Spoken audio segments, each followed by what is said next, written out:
Hi, welcome to SBR Sports Picks. My name is Peter Loshak. Today is Thursday, January 11th. Coming up this weekend, we have UFC Fight Night 124 from St. Louis. There's a great main event, great featherweight fight, clash between Jeremy Stephens and Ho Choi. We're going to break this down, the entire main card, from a betting and odds perspective with our regular guest, Andreas Hale. Andreas Hale, thanks for being back with us.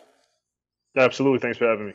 All right, I'll be very interested to hear what your breakdown is from a betting and odds perspective of the main event, Stephens and Choi, because I'm not sure what I think about that one. But let's start out with the co-main event, because it's very interesting to me, and I think I might be seeing big value here, but also the line just doesn't make any sense to me for the play that I'm liking, and it's also moving in the opposite direction, and that, of course, is Uriah Hall against Vitor Belfort, right? Of course, Vitor Belfort, a legend who needs no introduction, and Uriah Hall, supremely talented, a little bit inconsistent at times, somewhat inexplicably doesn't show up, other times gets violent finishes. But Belfort has even though in his advanced years, in the twilight of his career, he's still developing his game, becoming a little bit more disciplined and calculated. Uriah Hall has got to, despite the fact that he's a big favorite here, I'm assuming he's going to still have some big respect for Belfort. The market is expecting an early finish. The over 1.5 rounds is plus 155. The under is minus 175.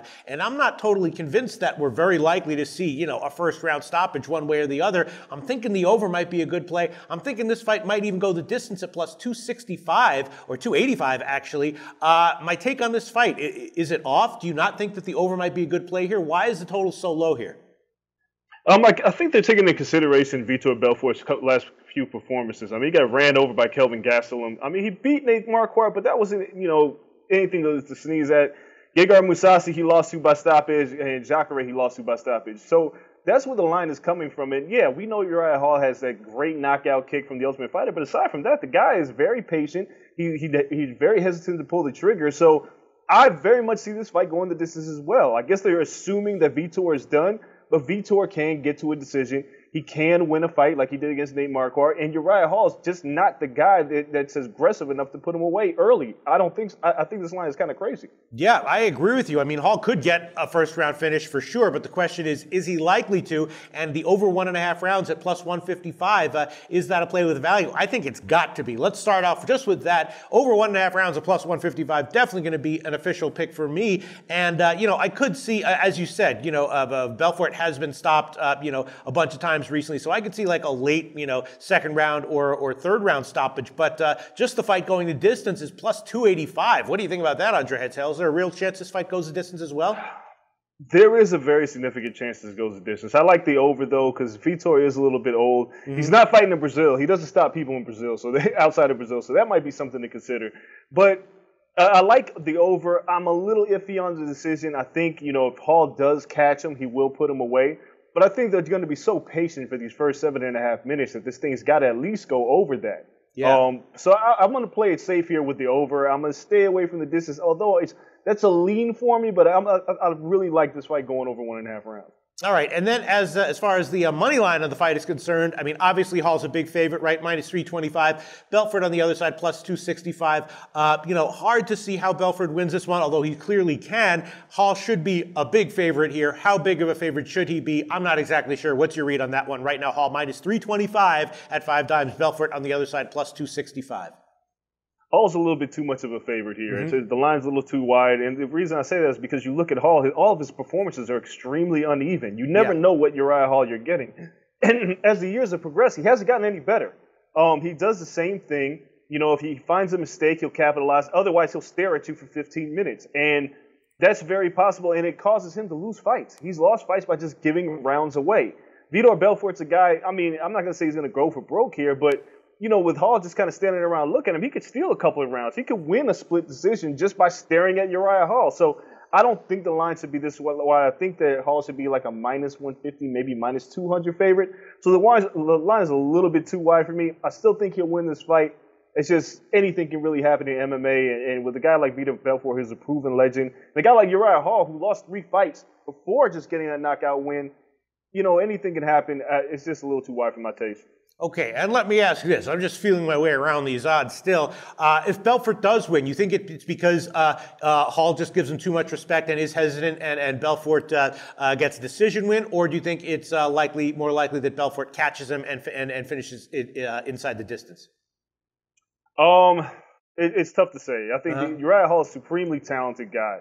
And he's one of the most frustrating guys we've probably ever seen in the UFC. The guy is oozes of talent and charisma when he fights, but they only come in flashes. So if Belfort were to win, I think he kind of catches Hall falling asleep at the wheel and giving him a little bit too much respect. You know, that's the only other way that I could see this happening.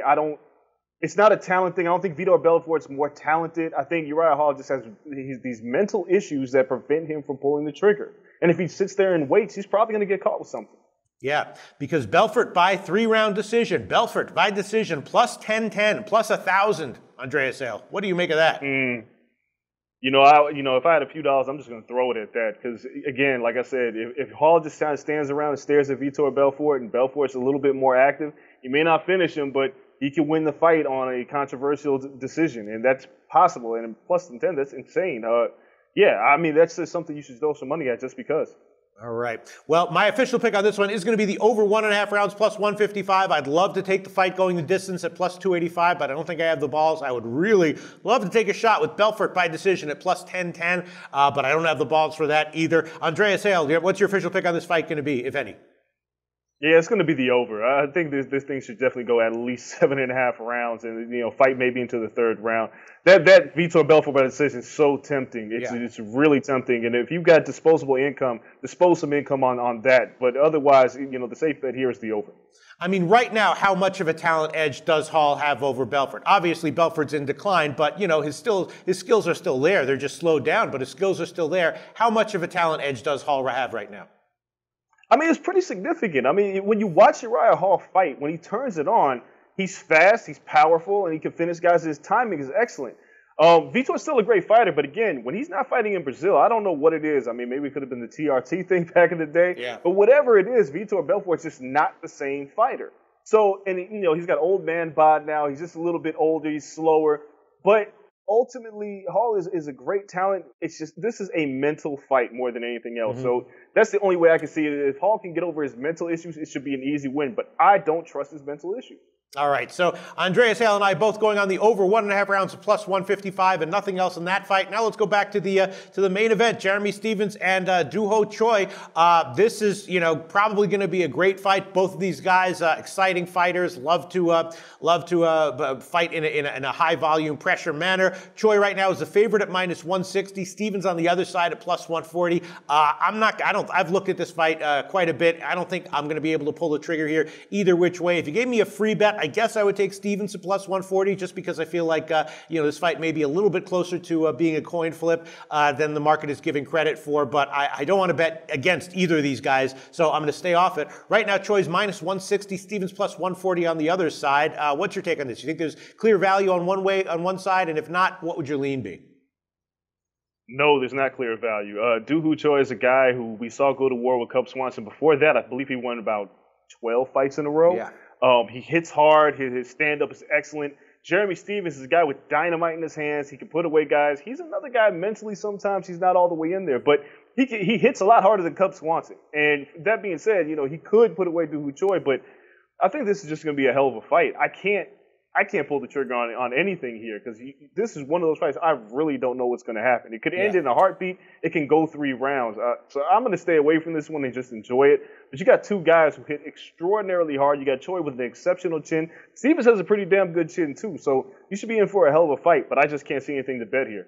Yeah, I mean, the total on this one is one of those 1.5s, which is a big favorite line, so maybe it should have been 2.5, but over 1.5 rounds is minus 245, the under is plus 205, and, you kind of mentioned it, it's not a 3-round fight, it's a 5-round fight, and with both of these guys with such finishing power, and both guys who like to pressure and be exciting and dynamic, and Choi is a great counter striker, maybe the fight not going the full 5 rounds at minus 245, what do you think about that? Could we see this fight go to the cards, all 5 rounds?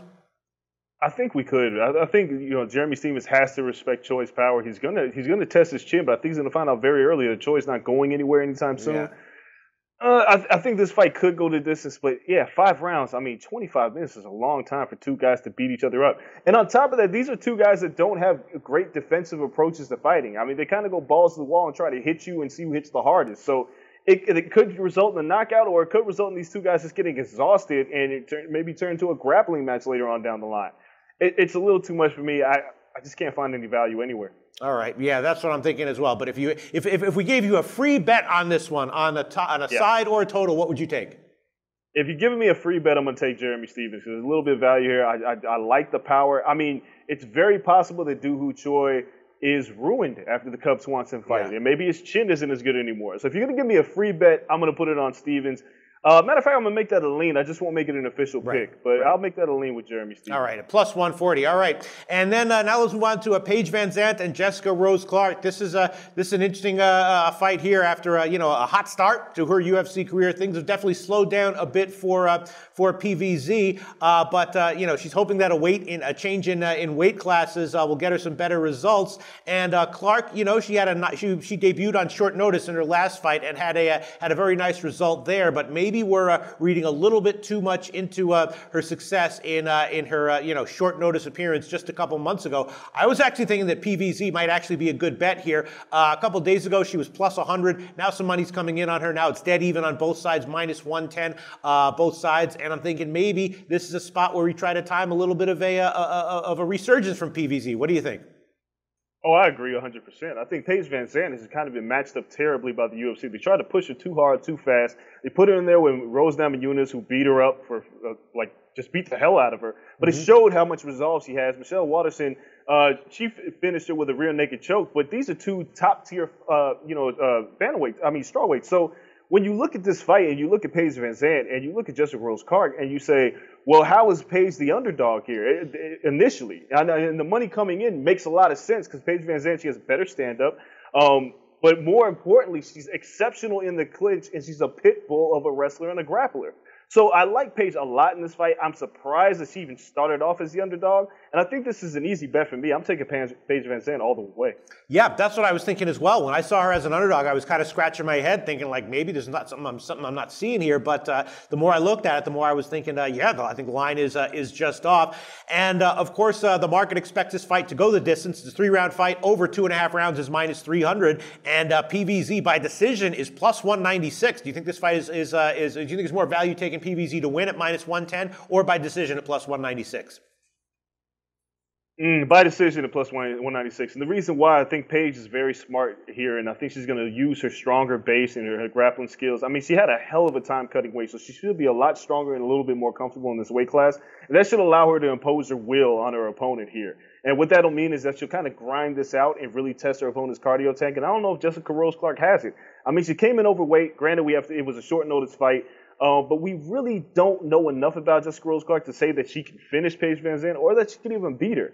But I don't think Paige is going to come out here looking for a knockout. I think she's going to try to get back on the winning track, which will mean that she'll play it safe and play to her strengths and win a decision. So I like that a lot. All right, Andreas, that's what I was thinking as well. And I'm actually going to double up on this one. I'm going to give both PVZ and PVZ by decision as official picks here. Paige Van Zandt right now minus 110 over Clark, and by decision plus 196. Two official picks for me, Andreas Hale. What do you want to make official on this one? Listen, I'm mirroring you on this one. I think there's just no reason why Paige Van Zandt should be an underdog. She's too good. I like her, and I'm taking both. I'm siding with you. I'm mirroring your exact picks here. Okay. I like both of them as well. Sounds good. And then the final fight on the main event on the main card is another interesting one. Meek against Kamaru Usman. Obviously, Usman is a brutal welterweight who is an awesome physical specimen and a great talent on the way up. But Meek is no slouch himself. Again, Usman should be a big favorite here, but he's minus 650. And on the other side, Meek is plus 475. Is Kamaru maybe being given a little bit too much credit, or more likely that Meek is being a little bit disrespected here by these odds, or should Kamaru be this big of a favorite? No, he shouldn't be this big of a favorite. I mean, the thing is we don't know enough about Meek to make him this significant of an underdog. What we do know about Kamaru Usman is he's aggressive. He's an excellent wrestler. Yes, he's a great physical specimen with a solid gas tank. However, he just hasn't looked that great. I mean, he wrestled guys to death. And then, you know, he has a knockout punch against Sergio Moraes, but we're not looking at a bunch of guys in the top 10 that he's beat. So I don't see him as a world beater. I think he should win this fight, but to be this significant of a favorite is kind of baffling to me. It says that, you know, Meek has just no chance at all. I mean, he has worse odds than Conor McGregor against Floyd Mayweather in a boxing ring, and that's ridiculous to me. Yeah, that's what I'm thinking as well. And I'm also thinking that both these guys have finishing ability too. And I'm thinking maybe a shot with the under 2.5 rounds at plus 115, or the fight going the distance, not going the distance. Sorry, we see a finish at minus 115. What do you think about that, Andreas? You think we're more likely than not to see a finish here, or do you think there's too many unknowns to be able to make an accurate prediction on that? Too many unknowns about Meek. I mean, if Usman gets hurt, he's going to wrestle him. He got a knockout. I don't think he's going to fall in love with that strategy. The guy has been grinding out decisions basically his entire career. So I very much see this fight going the distance. And I think if, you know, we just don't know enough about Meek offensively to see how he's going to keep Usman off of him. Because if Usman gets him to the mat, he's probably not going to finish him. He's probably just going to grind him out for 15 minutes. So I'll stay away from that. But if there was anything for me to pick, I'd just pick Meek because he's such a significant underdog. But we just don't know enough about him for this fight to end inside the distance. Yeah, Meek is plus 475, and Meek by decision is plus 1265. What do you think about that, Andreas? So you think if Meek does win, it's more likely to be a little bit more of a boring fight and a grinded out decision that he gets? No, if Meek's going to win, he's going to have to keep this fight standing up. I mean, if he allows Usman to get him to the mat, it's going to be a wrap. So I don't see him winning a decision. You know, against a guy like Usman who's going to, if he does get hurt, he's going to grab you, he's going to wrestle you. But again, it's just, I haven't seen enough about Meek to justify that line. It's an insane line. It's another one of those lines like the Vitor Belfort fight. At least we know more about Belfort and Hall than we do about Meek. So I would actually throw money at this just on a whim. I mean, it just sounds crazy that a decision, this is wild to me. The line being that way is insane to me. Yeah, that's what I'm thinking as well. All right, so do you want to make an official pick on this fight or not, Andreas Hale? No, I'm leaning towards Meek just because he's such a significant underdog here, and we don't know a ton about him. I mean, I've seen some of his amateur fights. He's pretty good. So I'll make that a lean, but it's not going to be an official pick here for me. I'm thinking about this, Andreas Hale. You know what? I will make this an official pick. Meek at plus 475, just for all the reasons that we just went over. I just think that all the things we do know about him suggest that he should be pretty competitive here, and all the things that we don't know about him suggest that he shouldn't be this much of an underdog. No disrespect to Kamaru here. It's more just I feel that these odds are disrespecting Meek, which you seem to agree with, Andreas Hale. So I am going to make that an official pick. Meek to win at plus 475, and Andreas Hale and I are both on PVZ to win and PVZ by decision at plus 96. Andreas Hale and I are both on Belfort Hall over 1.5 rounds at plus 155, and we're both staying off the Stevens and Choi fight, which should be a great fight. If we could bet on that, we probably would, but as far as betting on either side or a total, we're going to pass on that one. Great preview, Andreas Hale. Talk to you again very soon. Hey guys, thanks for tuning in to our channel. Now, we've put a lot of work into producing all these free videos, so please help us out and keep all our content free for you forever by simply liking, sharing, commenting, and subscribing. Now, not to mention, a visit to our industry-leading website will warm the hearts of all our SBR employees, especially myself. Now, the links are over there to the left, so do check those out. Thanks for watching.